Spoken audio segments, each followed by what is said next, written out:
약할 때 더 잘 풀리는 이유라는 제목으로 하나님 말씀 증거하도록 하겠습니다.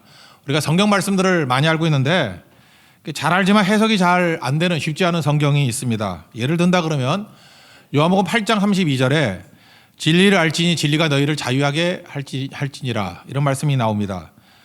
이거 우리가 요한복음 살필 때 진리라고 나오면 예수님으로 치환하면 쉽다 그랬죠. 그러니까 예수님을 알지니 예수님이 너희를 자유롭게 하리라 이렇게 해석하면 된다 그랬습니다. 근데 뒷부분에 자유라는 말이 또 쉽지 않죠. 자유가 뭐냐? 자기 마음대로 하는 것이냐? 그건 아닌 것 같죠. 그럼 방종이지 뭐 자유라 그러진 않잖아요. 억지로 끌려다니지 않는 모습, 그런 게 자유 아닙니까? 그래서 자유와 제일 비슷한 단어 하나를 말한다 그러면 힘입니다. 힘이 없이는 자유롭지 못하잖아요. 사실은 우리가 제일 많이 끌려다니는 게 내 자아죠. 자아. 내 욕심이라든지 내 본능이라든지 세속의 물결 이런 거 끌려다니지 않습니까? 그래서 우리 맨날 그러잖아요. 마음은 원이로되 육신이 약해서. 그러니까 진짜 자유롭기 위해서는 힘이 있어야 된다는 거예요. 이렇게 내 욕심대로 살지 않는 힘, 또 세속에 끌려다니지 않는 힘. 그러니까 자유는 힘이라고 힘이 있어야만 비로소 이길 수 있다 그런 겁니다. 우리 인간의 최대의 장애는 내 자신이라는 거예요. 내 욕심대로 내 두려움 때문에 끌려다니는 인생이 된다라는 것입니다. 그래서 이걸 또 다른 말로 하면은 예수님을 알지니 예수님이 우리에게 힘을 주신다. 어떤 힘이요? 예수님의 힘을 주신다. 이렇게 말하는 것이 옳다고 생각을 합니다. 24절 유명한 구절이죠. 사도 바울은 주 예수께 받은 사명, 은혜의 복음 증거하는 일을 마치려 하면은 생명조차 귀한 것을 여기지 않는다. 그래서 사명에 생명 건다 그런 뜻이잖아요. 그러니까 사도 바울은 사명의 힘이 뭔지를 알고 있었다는 것입니다. 사명의 반대말이 뭐예요? 내 뜻이잖아요. 내 멋대로 사는 거, 내 원대로 사는 거의 반대가 주님의 뜻대로 사는 게 사명이잖아요. 내가 사명에 내 목숨 걸었다. 그 얘기는 뭐예요? 사명에 이르기 위한 힘이 있다라는 거죠. 사명에 붙들려 사면 주님께서 내게 주신 힘이 있다. 그게 진짜 자유다. 그런 뜻이겠죠. 그래서 중요한 건데 미국에서 목회하시는 그 노진준 목사님이라는 분이 계십니다. 제가 참 좋아하는 목사님 중에 한 분이신데 이분은 약간의 그 소아마비 증상이 있습니다. 그러다 보니까 기도도 많이 하시고 헌신하는 분이시니까 자기 자신을 위해서 얼마나 많이 기도했겠습니까? 사도 바울이 약함을 놓고 기도했듯이 이분도 약함을 놓고 기도했다라는 거예요. 하나님 살아계심을 믿습니다. 나의 다리를 온전케 하심을 믿습니다. 뭐 미국권에서 목회를 하시니까 영어로 기도했겠죠. Lord, make me strong. Make me strong. 나를 강하게 만들어 주십시오. 우리 다 그렇게 기도하잖아요. 나를 강하게 만들어 주십시오. 나의 다리를 강하게 만들어 주십시오. 우리 대부분 기도하는 게 그거잖아요. 나를 강하게 만들어 주시고 나를 부자되게 만들어 주시고 나를 영향 있게 만들어 주셔서 그러면 내가 마음껏 주님 앞에 충성하기를 원합니다. 근데 순서는 뭐예요? 내가 강해지면은 내 자유 의지를 갖고 주님 앞에 충성 다하겠습니다. 뭐 그런 거 아니에요? 근데 실제로 우리 인생이 그렇게 풀립니까?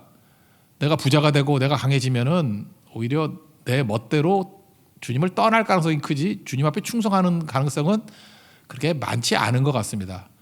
이분이 깨달은 게 이거였어요. 소아밤을 놓고 간절히 기도하다가 하나님의 응답이 바뀌었다라는 것을 느끼게 됐어요. 하나님의 능력이 임하는데 어떻게 임하느냐? I am your strength. 내가 너의 힘이 되어줄 것이다. 나는 너의 힘이다. 그러니까 나를 강하게 만들어주는 게 아니라 나는 여전히 약한 가운데 있는데 내가 주를 의지함으로 말미암아 주의 강한 힘이 나를 이끌어 가시는 능력이 되더라는 거예요. 이때 진짜 힘을 느꼈고 이때 진짜 자유함을 느끼게 되었다. 사도 바울의 인생이 이런 인생이었던 것 같습니다. 자기 뜻이 아니잖아요. 내가 사명에 내 생명 바치기를 원합니다. 그랬더니 주님이 바울을 강하게 만든 게 아니고 고린도후서 12장 보세요. 여전히 약하다 그러잖아요. 그에게 내가 너에게 힘이 되어줄게. I'm your strength. 이렇게 주님이 임하셨다라는 것입니다. 그러다 보니까 나를 벗어나서 주님만 의지하는 인생이 되니까 오히려 막 풀리기 시작하더라는 거예요. 그때부터 사명을 이룰 수 있는 능력 있는 인생으로 변화가 되더라는 것입니다. 그래서 자유가 뭐예요? 힘이 뭐예요? 나를 벗어나는 거예요. 자유가 뭐예요? 힘이 뭐예요? 주님의 힘을 의지하는 거라고요. 그럴 때 어떤 일이 벌어지느냐? 일들이 되기 시작하더라는 거예요. 그래서 오늘 세 가지를 얘기하고 있는데 첫째는 내게 맡겨진 책임이 있는데 전도할 책임을 다 이루게 되더라. 이게 첫 번째예요. 전도할 책임을 다 이루게 되더라. 이게 무슨 얘기냐? 자아가 죽지 않으면은 전도할 책임을 다 이루지 못하고 나를 중심으로 전도를 했다 안 했다 했다 안 했다 이렇게 된다라는 거예요. 한번 생각을 해보세요. 내 힘을 가지고 내가 주님의 책임을 다 이루겠습니다. 그러다 보면 내 이익을 먼저 생각할 거 아니에요.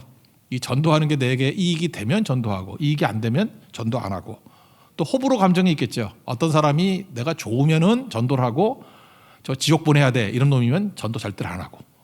그렇죠. 그러니까 내가 어떻게 스크린이 돼가지고 문제가 되는 거예요. 내가 불편하면 안 하고 내가 편하면 하고. 내가 이렇게 전도할 때 부끄러움을 느끼잖아요. 부끄러움을 느끼면 안 하고 또 담대함이 있을 때는 하고, 내가 피곤할 때는 안 하고 내가 이렇게 활력이 있을 때는 하고. 그러니까 내가 죽지 않으면 어떤 일이 벌어집니까? 선택적으로 전도하게 돼 있죠. 절대로 다 전한다거나 뭐 이러지는 못하지 않습니까? 그러니까 사도 바울이 깨달은 게 이거예요. 내가 죽고 I'm your strength, 내가 너의 힘이 될게 하는 그 주님만 의지하게 되니까 사명을 다 이루는 종이 되더라는 거예요. 다 전하는 종이 되더라는 거예요. 메시지가 이렇게 제한받지 않더라는 거예요. 우리 성도들 가운데도 그런 성도들이 있습니다. 어떤 때는 상태 좋을 땐 되게 열심히 해요. 근데 어느 순간 상태가 나쁘면은 안 한다 그래요. 했다 안 했다 했다 안 했다. 그러니까 사명을 다 이루지 못하는 거잖아요. 그러니까 문제가 되는 거죠. 맡겨주신 사람에 대해서 하나님께서 핏값을 묻겠다 이렇게 나오잖아요. 오늘 그 내용을 한번 읽어보겠습니다. 26절 27절입니다. 시작.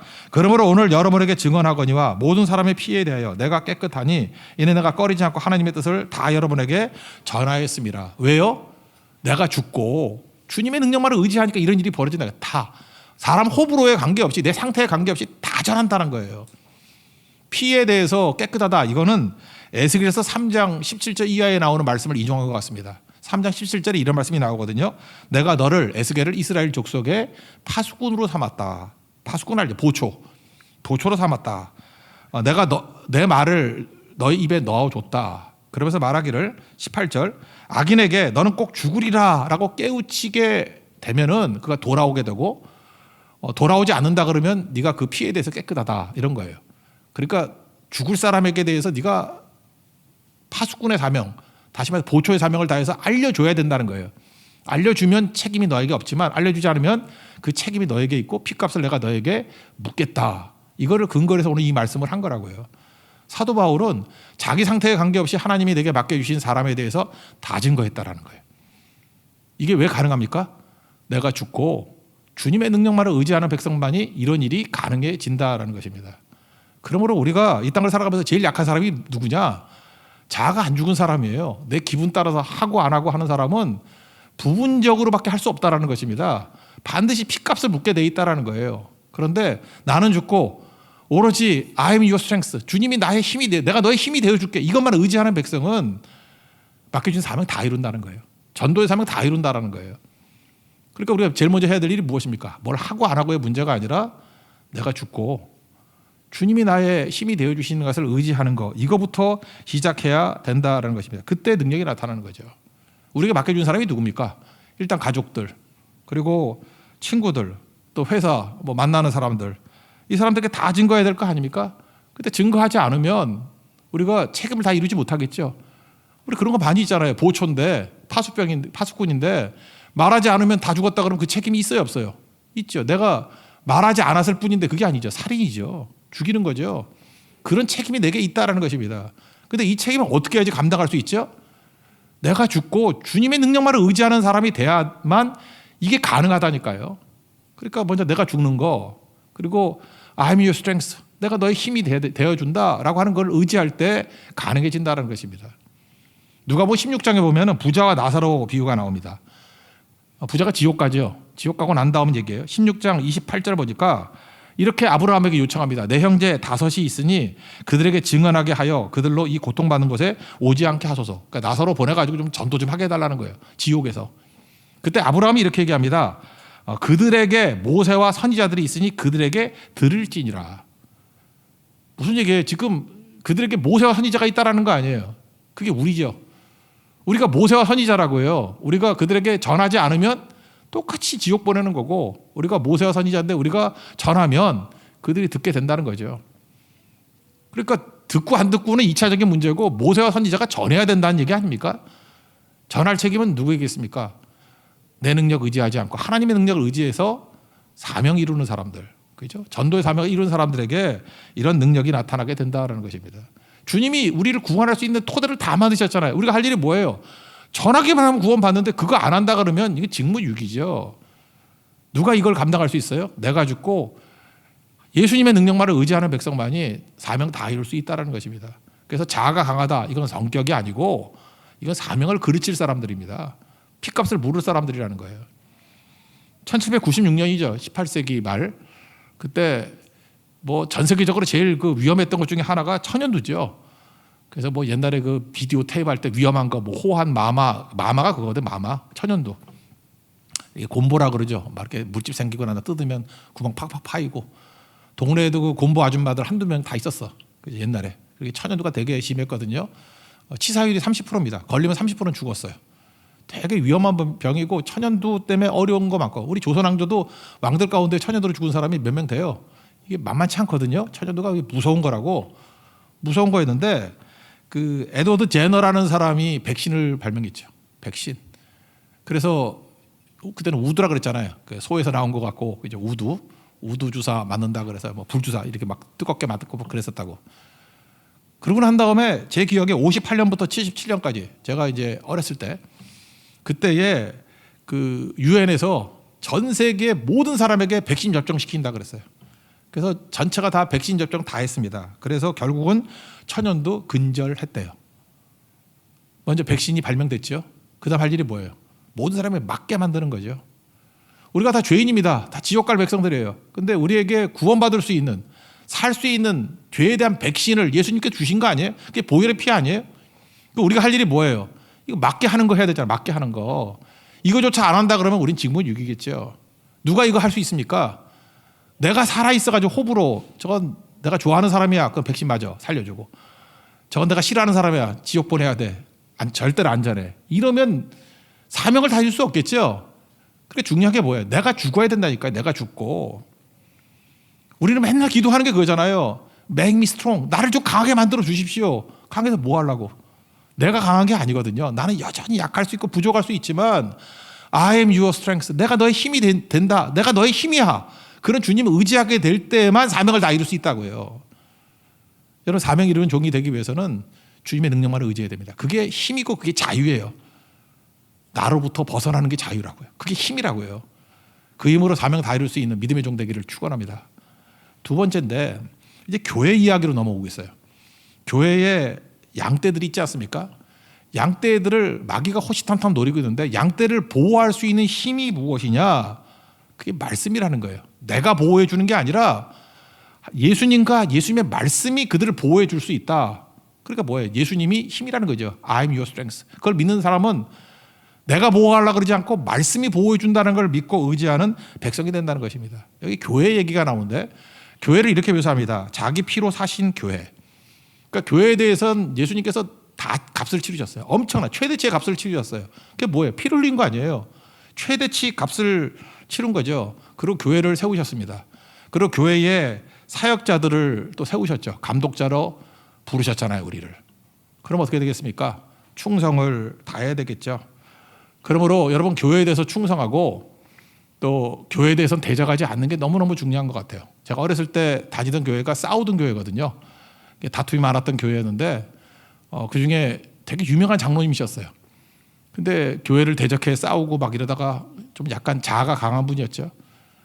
네 자녀가 다 비명 행사했어요. 다 죽었어요.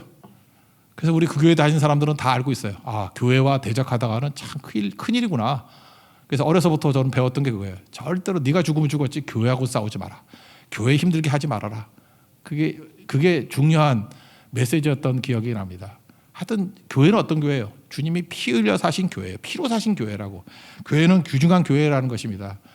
그러므로 교회에서 이렇게 교역자로 부르셨거나 또 직분자로 부르셨을 때 이거 우습게 그리는 사람 있죠. 교회 직분을 우습게 여겨서 뭐 해도 그만 안 해도 그만 되게 이렇게 무가치하게 여기는 사람. 정말 지금 입에 담기도 힘들어요. 참 두려워할 줄 알아야 된다. 절대 그래서는 안 된다는 것입니다. 주님이 맡긴 사명을 귀하게 여기고 교회를 위해서 눈물 흘리고 교회에서 희생할 때 주님께서 그것만큼 기뻐하시고 고마워하는 일이 없다고요. 주의 몸된 교회를 사랑하는 믿음의 종 되기를 바랍니다. 그 얘기예요. 28절 읽겠습니다. 시작. 여러분은 자기를 위하여 또는 온 양떼를 위하여 삼가라. 성령이 그들 가운데 여러분을 감독자로 삼고 하나님이 자기 피로 사신 교회를 보살피게 하셨느니라. 이렇게 아름답게 사랑하는 교회를 만드셨는데 마귀는 안 되게 만드는 세력이라고 그랬죠. 뭐 망하게 만드는 세력이 있다고요. 마귀라고요. 그래서 교회를 안 되게 만들려고 사나운 이리들이 와가지고 양떼를 아끼지 않는데 양떼를 막 훔쳐간다는 거예요. 양도둑들이 온다는 거예요. 그들이 쓰는 방식이 뭐냐면 어그러진 말. 그러니까 이단들이죠. 이단이 잘못된 메시지를 갖고 와가지고 양떼들을 도둑질한다. 이런 말씀이 있다라는 것입니다. 제가 교회사를 보니까 원래 초대교회 때는 다 평신도들 아니었어요. 그리고 사도들이 있었고 속사도들 시대라 그러죠. 사도들 그 이후에 지도자 몇 명만 있었지 나머지는 다 평신도들이었어요. 근데 성직 제도가 지금같이 목사들을 세우고 이게 성직 제도가 세워지게 된 게 AD 3세기거든요. 그래서 제가 교회사를 유심히 봤어요. 성직 제도가 왜 생겼나? 이거 뭐 잘난 체 하려고 세웠나? 아닙니다. 성직 제도가 세워지게 된 동기가 뭐냐 하면은 양떼를 보호하기 위해서 그랬어요. 이 3세기 이후에 엄청나게 많은 이단들이 있었거든요. 이단들이 많이 나타나가지고 양떼들을 막 다 넘어뜨리고 쓰러지게 만드는 거예요. 이게 도저히 안 되겠다 싶어가지고 교회에서 성직 제도를 만든 거라고요. 그래서 양떼를 보호하자고. 그러니까 우리 교육자들 왜 세우는 거예요? 양떼들을 보호하자고 세우는 거라고. 그러므로 제대로 된 교육자들이 해야 될 일이 뭐죠? 양떼들이 말씀으로 제대로 양육받고 있는가? 악한 마귀에게 공격당하는 것에 대해서 노출돼 있지 않는가? 이걸 보고 체크를 해야 된다고. 근데 뭐 왔는지 안 왔는지도 모르고 영적 상태도 모르고 그렇다는 걸 싹군이라 그러죠. 그건 가짜라고. 그러니까 양떼를 보호하기 위해서 성직 제도가 생긴 거라고요. 그리고 서신서를 보면 서신서 가운데 제가 세어보니까 9개 정도 서신서가 이단 때문에 쓴 편지예요. 예를 들어서 고린도 후서 이거 이단 때문에 쓰여진 성경이에요. 또 하나 갈라디아서 이단 때문에 쓰여진 거고 데살로니가 후서 이것도 이단 때문에 그리고 히브리서 이것도 이단 때문에 베드로 후서 이것도 이단 때문에 주로 후서가 이단 때문에 쓰여진 게 많네. 그죠? 그 다음에 요한 1서, 2서, 3서 다 이단 때문에 유다서 이단 때문에 총 9개. 이 9개의 서신은 이단 때문에 쓰여진 성경이라고. 그러니까 양떼를 보호하기 위해서 얼마나 발버둥 쳤는지를 알겠죠. 성직 제도를 만들기도 하고 어떤 때는 편지를 써가지고 성경이 됐죠. 양떼들을 보호하기도 하고 그렇게 싸웠다라는 것입니다. 그러니까 지금 내가 내 힘으로 보호하는 게 아니죠. 양떼들을 하나님의 능력으로 보호해 주기를 원합니다. 그게 바울의 자세였다는 것입니다. 그거 읽어봅시다. 29절부터 31절까지 읽겠습니다. 시작. 내가 떠난 후에 사나운 이리가 여러분에게 들어와서 그 양떼를 아끼지 아니하며 또한 여러분 중에서도 제자들을 끌어 자기를 따르게 하려고 어그러진 말을 하는 사람들이 일어날 줄을 내가 아노라. 그러므로 여러분이 일깨어 내가 3년이나 밤낮 쉬지 않고 눈물로 각 사람을 훈계하던 것을 기억하라. 지금도 보세요. 이단들이 교회 밖에서 무슨 성경 공부, 무료 성경 공부 하자 뭐 이러고 어디 기도원 가자 뭐 하자. 진짜 조심해야 된다는 거예요. 왜 조심해야 되죠? 이들이 결국 양도둑질 한다니까요. 이거 양도둑으로 끝나는 게 지옥 보내려고 그런다니까. 믿음을 다 잃어버리게 만들고 파산하게 만드는 거. 정말 위험한 거죠. 그래서 양떼를 잘 보호해야 된다는 것입니다. 그러면 양떼를 보호하는 방법이 뭐냐? 그 키워드가 32절에 나와 있습니다. 그게 바로 뭐냐? 주와 그 은혜의 말씀이라는 거예요. 말씀이 보호하는 거지 내가 보호하는 게 아니라는 거예요. 그래서 양떼를 보호하고 싶으면 죽어라 말씀을 증거해야 되고 말씀에 생명 걸어야 된다는 거예요. 32절 읽겠습니다. 시작. 지금 내가 여러분을 주와 및 그 은혜의 말씀에 부탁하노니 그 말씀이 여러분을 능히 든든히 세우사 거룩하게 하심을 입은 모든 자 가운데 기업이 있게 하시리라. 저는 이게 주와 그 은혜의 말씀에 부탁한다. 이게 되게 의미가 있다고 생각하는데 여러분 스토리를 아시잖아요. 에베소 교회가 어떻게 재출발하게 된 겁니까? 재출발이라는 말을 썼어요. 사도행전 19장에 보니까 사도 바울이 에베소에 왔습니다. 왔더니 믿는다는 성도도 있어요. 아볼로를 통해 가지고 양육을 받았다고. 만나봤더니 좀 뭐가 이상해. 그죠? 뭐가 좀 빠진 것 같아. 그래서 19장 2절에 이렇게 묻죠. 너희가 믿을 때 성령 받았느냐? 그랬더니 거기 있는 사람들이 뭐라 그래요? 12명쯤 됐다 그러는데 우리는 성령이 계심도 듣지 못하였다. 그래서 사도 바울이 이거 아니다. 그래서 그 예수님 말씀 증거하면서 성령 세례에 대한 것들을 설명하고 안수해 주죠. 그래서 12명이 성령 충만함을 받았습니다. 그리고 그들을 중심으로 해서 두란노 서원이라는 신학교가 시작되죠. 그래서 각지에서 온 사람도 훈련시켜가지고 크게 부흥이 일어납니다. 그게 에베소 사역 아니에요. 그러니까 에베소 교회 그러면 특징이 뭐예요? 체험이 있는 교회라고. 성령 체험이 없다가 성령 체험을 충만하게 받고 난 다음에 재출발한 교회라고요. 그러면 이런 교회의 특징은 우리 같으면 어떻게 예상하겠어요? 야, 지금 이단이 와가지고 막 악한 마귀가 공격하고 하면은 성령 충만한 걸 이겨야 돼. 그럴 것 같지요? 아니라는 거예요. 주와 은혜의 말씀이 너희를 지켜줄 것이다. 그러니까 교회를 지키는 거는 성령을 의지하는 게 아니라 1차적으로는 말씀이 그들을 보호해 준다는 거예요. 그러니까 사역자들이 해야 될 일이 무엇입니까? 신실하게 이게 방 안에 앉아가지고 말씀 연구하고 말씀을 먹여야 돼요. 계속 먹여줘야 된다는 것입니다. 그래야 설 수 있다라는 거예요. 저는 그 쌀 부대 이론 이런 걸 말하기를 좋아해요. 뭐 20kg짜리 이렇게 뭐 봉지로 된 쌀 부대자루 있죠, 부대자루. 그거 이렇게 빳빳하게 세워가지고 손으로 잘 세우면 서지나요? 안 서지죠. 또 서면 또 쭈그러지고 넘어지고 할 거 아니에요. 쌀 부대자루. 근데 쌀 부대를 세울 수 있는 방법이 뭐예요? 그 안에 쌀을 집어넣는 거죠. 가득가득 채우면 쌀 부대자루가 똑바로 설 거 아니에요. 마찬가지입니다. 성도들 뭐 열심히 와가지고 다림질하고 손으로 세우고 그런다가 세워지는 게 아니고 말씀을 먹이면 서게 된다는 거예요. 그러니까 악한 마귀의 공격에서 이길 수 있는 길이 무엇입니까? 말씀으로 주와 그 은혜의 말씀에 부탁하는 거. 그러니까 말씀 먹이지 않는 거는 양떼를 보호하는 게 아니라고요. 다 무너지게 만들고 다 쓰러지게 만든다는 것입니다. 결국에는 다 넘어진다는 거예요. 또 다른 말로 하면 오뚜기 이론이죠. 오뚜기 원리가 뭐예요? 옛날에 제가 싸구려 오뚜기가 있어서 한번 뜯어봤더니 뭐 이만한 쇳덩어리 같은 걸 가운데 본드로 붙여놨더라고. 그리고 뭐예요? 중심에 묵직한 것을 붙여놓은 거죠. 저는 그걸 말씀이라고 생각해요. 뭐 옆에 가가지고 넘어지지 않게 보호해 준다고 안 넘어지나? 오뚜기는 넘어지라고 만든 거 아니에요. 넘어져도 일어설 수 있는 이유가 무엇입니까? 중심에 말씀이 있으면 일어선다는 거예요. 넘어져 있는 것들을 똑바로 세우는 거, 쌀 부대자루가 서듯이 말씀 채우면 서는 거고, 말씀이 중심에 있으면 오뚜기가 넘어졌다가 일어서듯이 일어설 수 있다. 그걸 얘기하고 있습니다. 자기 자신을 의지하는 사람은 자기 인기나 자기 영향력 또 자기 충고 갖고 사람들이 보호받을 수 있다고 생각합니다. 절대 그렇지 않습니다. 예수님과 그 은혜의 말씀께 부탁해야만 설 수 있다는 거예요. 믿습니까? 말씀 채워야 내가 설 수 있어요. 그러니까 내가 말씀을 떠나가지고 내가 설 수 있다. 그거는 여러분 교만함입니다. 절대로 그렇게 설 수 없어요. 악한 마귀의 공격에 대해서 내가 방어하고 이길 수 있는 길이 무엇인가? 하나님 말씀께 의탁할 때, 말씀께 부탁될 때 설 수 있다는 거예요. 그래서 제일 안전한 교회는 어떤 교회입니까? 하나님 말씀이 공급되는 교회, 말씀을 먹이는 교회예요. 여러분 그래서 일주일에 한 번씩 말씀 듣는 것으로는 부족합니다.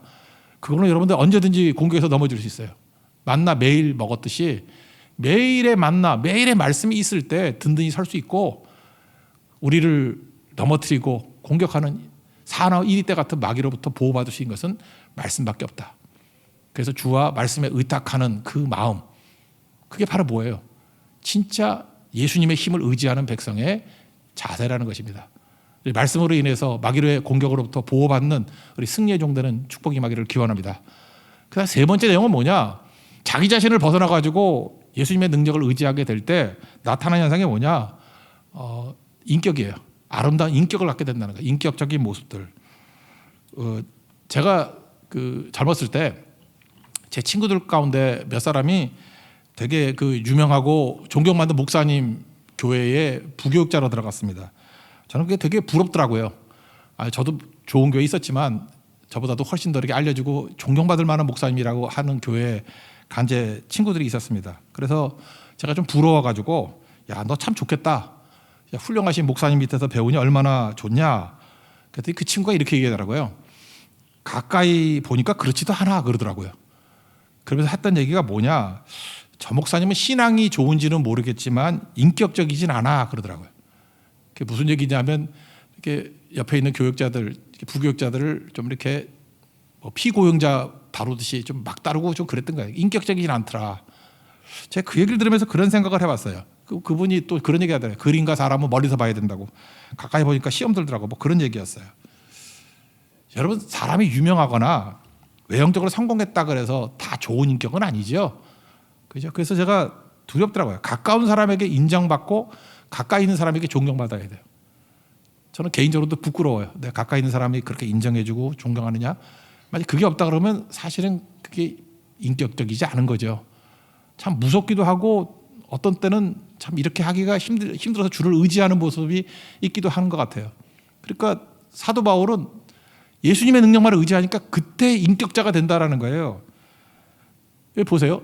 산상수훈에서 보니까 인격적인 부분이 복음 증거에 얼마나 큰 유익을 주는지를 빛과 소금 이런 걸로 비유들잖아요.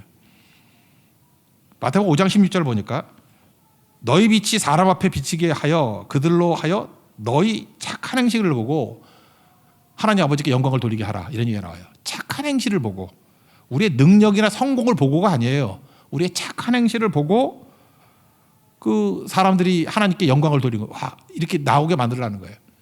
착한 행실이 빛이라는 거거든요. 이건 서치라이트가 아니죠. 막 강력한 빛이 비춰가지고 막 폭로하고 태워 죽이고 이런 거 아니에요. 화염 방사기가 아니라고. 이건 뭐죠? 그냥 어둠에 넘어지지 않도록 따뜻하게 비춰주는 빛이에요. 등불 같은 거. 그게 착한 행실이라고. 착한 행실이 인격이라고 저는 생각해요. 인격적일 때 그 인격이 담겨진 말씀이 잘 증거되고 인격이 담겨진 사명이 전달된다, 그런 뜻이겠죠. 소금도 마찬가지예요. 우리 소금 얘기도 그 다음 나오는데, 소금 그러면 썩지 않는 거에 너무 강력한 액센트를 두고 있어요. 그래서 우리가 강직하면 절대 썩지 않아 뭐 이러는 건데 그거 아닌 것 같아요. 소금이 그 맛을 잃으면 그랬잖아요. 맛을 잃으면 무엇으로 짜게 하리요? 쓸데없어서 밖에 버려 밟힌다고. 그러니까 여기서 소금이라고 말할 때는 뭐죠? 맛이죠, 맛. 맛은 뭐겠어요? 인격이죠, 인격. 아름다움. 누가 들어가면 이렇게 맛이 있는 거죠. 좀 다른 맛이네. 살맛 나게 만드네. 이게 인격이죠. 저 사람 보면 내가 격려받아가지고 살맛이 나. 참 따뜻하고 아름다워져. 그러니까 이게 착한 행실, 맛, 다 공통점이 뭐 인격이죠. 그래서 인격적인 사람이 되는 건 왜 가능하냐? 주님 의지할 때 인격적인 게 된다는 거예요. 여러분, 자기 자신을 강화시키는 거. 아까도 얘기했어요. 우리 그 노목사님 기도할 때 소아모업이에요. Make me strong. 나를 강하게 해 주옵소서. 그 강하다는 게 뭐예요? 점점 잘난 척할 거 아니야. 나 강해, 나 강해, 나 강해. 그 교만하잖아요. 교만할 때 우리가 따뜻함을 느낄 사람이 누가 있고 인격을 느낄 사람이 누가 있어요? 인격이 뭐예요? 저분은 참 약한 분이야. 부족함도 인정하는 분이야. 그래서 자기 의지하지 않냐고 저분은 힘 대신 예수님만 의지해. I'm your strength 하는 그 예수님의 그 힘만을 의지해. 그래서 자기를 내세우지 않아. 그리고 나나 자기나 다 똑같은 죄인이라고 인식을 해. 그게 인격이죠. 그래서 큰 소리 치지 않잖아요. 언제나 넘어질 수 있는 존재라는 걸 믿고 주님 의지하잖아요. 그게 인격이라는 거예요. 그때 능력이 나타나게 된다는 것입니다. 사도 바울은 특별히 여기서 자기 욕심대로 살지 않겠다 그렇게 얘기하잖아요. 나 중심이면 나는 욕심을 부리게 돼 있죠. 내게 이익이냐 아니냐, 내 욕심이냐 아니냐, 뭐 이런 거 따지지 않아요? 근데 나를 벗어나잖아요. 나는 연약한 종이다. 그러니까 나를 벗어나고 주님 의지하니까 일단은 돈 욕심 없다 그런 거죠. 세상에서 제일 보기 싫은 게 사역자들이 돈 욕심 부리는 거 아닙니까? 돈 때문에 막 이러면은 참 보기 싫죠. 사도 바울은 그러잖아요. 나는 돈에 대해서는 초연하다. 청빈한 인생 살겠다. 그 얘기죠. 33절 34절 읽겠습니다. 시작. 내가 아무의 은이나 금이나 의복을 탐하지 아니하였고 여러분이 아는 바와 같이 이 손으로 나와 내 동행들이 쓰는 것을 충당하며 청빈했다. 그런 거죠. 우리 돈 어떻게 쓰라 그랬어요? 돈과 시간과 은사를 관계를 위해서 쓰라 그랬잖아요. 관계를 위해서. 근데 교회 안에서는 지금 좋은 관계가 이루어졌죠. 그래서 우리가 형제 자매 그러잖아요. 우리 가족이 됐죠. 근데 관계를 가지고 돈 버는 데 쓰면 안 되겠죠. 그래서 교회 안에서는 상거래를 하거나 뭐 돈거래 이런 거 하지 말라는 거예요. 여러분, 교회에서 이게 좋은 관계가 있잖아요. 이 관계를 이용해서 비즈니스 하고 싶은 충동 생기죠. 안 된다는 거예요. 이유를 알겠죠. 왜? 관계가 너무 귀중한 건데 그 관계를 이용해 가지고 딴 욕심 채우려고 그러지 말아라. 사도 바울이 그 얘기 하잖아요. 내가 돈을 써가지고 관계를 올바르게 만드는 데 쓸 때는 쓰고 내 은사를 줘가지고 내 손해를 보고 희생해가지고 관계를 세우는 데 쓰겠지만 그 관계를 가지고 내 비즈니스나 내 이익을 위해 쓰지 않겠다. 그 고백이에요. 그게 주님의 능력만을 의지하는 백성들이 걸어가는 모습이라는 것입니다. 그래서 받는 거는 사람에게 받는 게 아니라 하나님께 받겠다는 거죠. 그래서 나는 어떻게 되는 거예요? 주는 자가 되겠다. 그래서 팔복이 있는데 여기 예수님의 구복이 나오죠. 성경에는 없지만 예수님이 직접 말씀하지 않죠. 사도 바울이 들었는가 봐. 그래서 예수님이 주는 것이 받는 것보다 복이 있다 그랬다. 그러면서 구복을 얘기하고 있습니다. 35절 읽겠습니다. 시작. 범사에 여러분에게 모본을 보여준 바와 같이 수고하여 약한 사람들을 돕고 또 주 예수께서 친히 말씀하신 바 주는 것이 받는 것보다 복이 있다 하심을 기억하여야 할지니라. 그래서 나는 하나님께 많이 받았기 때문에 항상 주는 존재가 될 거야. 주는 존재가. 누가복음 6장 38절 보니까 주라 그러면 너에게 줄 것이니 곧 후이되어 누르고 흔들어 넘치도록 하여 너에게 안겨주리라. 사이즈를 얘기하죠. 너희 헤아리는 그 헤아림으로 너희가 헤아림을 받을 것이다. 이 헤아림이 뭐예요? 사이즈죠. 메저링. 내가 큰 메저링을 가지고 이렇게 주면은 하나님께 크게 주고 째째하게 조금 드리고 하면 곧 사이즈를 준다는 거죠. 그 사이즈는 누가 결정해? 내가 결정하는 거예요. 내가 주는 사이즈를 내가 결정할 수 있다는 거죠. 그러니까 크게 흘려 보내고 주면은 크게 준다 그런 얘기예요. 이게 촛불하고 똑같죠. 촛불이 불 하나 준다고 불이 꺼지나? 아니죠. 불이 오히려 더 강해지죠. 촛불인데 옆에 붙여주면은 자꾸 이렇게 붙이다 보면 더 강해지면 강해지지 약해지진 않죠. 불이 나눠준다고 죽나? 주는 게 불이에요. 우리 불이거든. 아무리 나눠줘도 줄어들지 않아요. 나눠주면 나눠줄수록 더 활활 타오르는 물이 되는 거지. 우물하고 똑같죠. 우물이 퍼쓴다고 마르나? 우물이 안 쓰면은 고인물 되면 썩잖아요. 퍼쓰고 퍼써야 새로운 물이 솟아나는 거죠. 이런 거를 주는 게 바로 그런 거예요. 주는 거. 제가 옛날에 그 가르쳤던 제자 가운데 한 녀석이 합기도 하는 형제였어요. 합기도. 하도 합기를 얘기를 많이 해가지고 이제 합기도에 가는 거 뭐 얘기도 많이 듣고 한 번은 그 서점에서 그거 찾다가 합신기도를 잘못 읽고 그 책 열심히 읽어가지고 이제 합기도도 읽고 그랬었는데, 예. 하여튼 그 실수가 또 주는 의미가 있어요. 근데 그 친구 합기도를 많이 했는데 제가 딱 하나 기억나네요. 합기도의 원리와 예수님의 말씀의 원리가 거의 비슷하대. 뭐든지 이게 도통하는 애들은 다 비슷한가 봐, 그죠? 그래서 지금 기억나는 게 뭐였냐면 목사님 그러다가 네가 목사님 안 그래도 나 목사다. 그랬더니 숨을 들이마셔보래요. 소유하는 거, to have. 숨을 확 들이마시래요. 숨을 많이 들이마시면 내가 더 강해질 것 같이 보이죠. 숨을 있는 힘을 다해서 힘을 많이 들이마시니까 요 녀석이 손가락으로 탁 미니까 밀리더라고. 여러분 예배 끝나고 한번 해보세요. 숨 많이 들이마시고 둘이서 한번 해보세요. 이렇게 밀면은 밀려요. 이렇게 덩치 큰 남자라도 그 심약한 여자가 밀어도 밀리면 팍 밀려요. 반면에 숨을 내쉬어보래요. 있는 힘을 최대한 다 내쉬어보면은 몸이 묵직해진대요. 밀어도 안 밀린대요. 진짜 그때 했던 기억이 나는데 안 밀리는 것 같아요. 주면은 약화되는 게 아니라 오히려 강해진다라는 거예요. 묵직해진다는 거예요. 똑같은 원리라는 거죠. 왜요? I'm your strength. 주님이 나의 힘이 되어 주시니까. 그래서 합기도 원리나 이거는 뭐 똑같지 않냐 그렇게 얘기하더라고요. 이렇게 사는 게 우리 믿는 사람의 인생이라는 것입니다. 그리고 자꾸만 이렇게 주다 보면 어떤 일이 벌어져요? 헌거 안 쓰고 새 거 쓴다고. 제가 자전거 많이 탔잖아요. 제가 자전거 워낙 보관도 잘하고 좋은 거라서 그런지 모르지만 제가 자전거 많을 때 5대 있었거든요. 5대 있을 때 계속 갖고 있다 보니까 제일 오래된 게 18년 된 자전거야. 2004년인가 샀던 거. 18년이 아니네. 18년 맞네. 18년. 그죠? 그래. 그 정도 됐던 자전거예요. 보통 15년은 됐던 것 같아. 15년, 10년 이렇게 된 것 같아. 그러니까 제가 주지 않으니까 계속 헌자전거만 들고 있더라고. 근데 제가 금년에 큰맘 먹고 5대 다 줬어요. 다 나눠줬어. 그랬더니 산지 2달밖에 안 된 자전거 2대가 또 생겼어. 하나는 딸이 사줬고 하나는 우리 와이프가 사줬고 그래서 2대가 생겼어요. 제가 그때 깨달은 게 이거예요. 내가 주지 않아서 맨날 이렇게 거지 같은 거 들고 다녔구나. 주니까 항상 새 거예요. 우리 교회 새 교회잖아요. 여러분 인생이 그래요. 자꾸 줘보세요. 그러면 새 은혜, 새 사랑, 새 능력, 새 것으로 가득가득 채워준다고. 그리고 새 것 잘 보니까 그게 주님의 것이에요. I'm your strength. 주님의 새 능력이 임하게 된다고요. 그러니까 우리가 뭐예요? 통로가 되는 거죠. 축복의 통로가 되는 거죠. 날마다 부어주는 능력의 종이 된다라는 것입니다. 그래서 오늘 말씀 이거죠. 약해 보이는데 오히려 더 강한 거예요. 일이 풀리는 거예요. 이유가 뭐예요? 나는 죽고 나는 약해 보이지만 주님의 능력이 내게 임하기 때문에. 그래서 고린도서 12장 같은 데 사도 바울이 고백하잖아요. 내가 약할 때 오히려 강함이라고.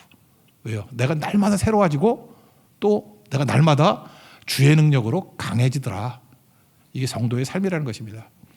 우리가 주님 앞에서 이루어야 될 사명이 있습니다. 헛되지 않고 영광스러운 인생 살아야 되잖아요. 기초 베이스가 뭐냐? 진짜 힘을 얻어야 돼요. 진짜 자유함을 얻어야 돼요. 최고 장애는 나거든요. 나를 넘어서서 하나님의 능력만을 의지하는 인생, 그게 자유거든요. 그래야만 전도의 책임을 다 이룰 수 있고요. 내가 죽어야 전도를 다 할 수 있어요. 피값에 대해서 깨끗이 할 수 있어. 내가 죽고 주님 의지해야만 양떼도 보호할 수 있어요. 말씀으로 보호할 수 있다고. 주와 말씀께 의탁하니까. 그리고 인격자 됩니다. 그러지 않으면 우리가 냄새나는 종이 될 수밖에 없다라는 거예요. 내가 죽고 예수님의 능력만을 의지해서 사명 이루고 인격자 되는 축복과 은혜가 넘쳐나는 주의 종 되기를 축원합니다. 자리에 일어나겠습니다. 약할 때 강함 대신에 찬양하겠습니다.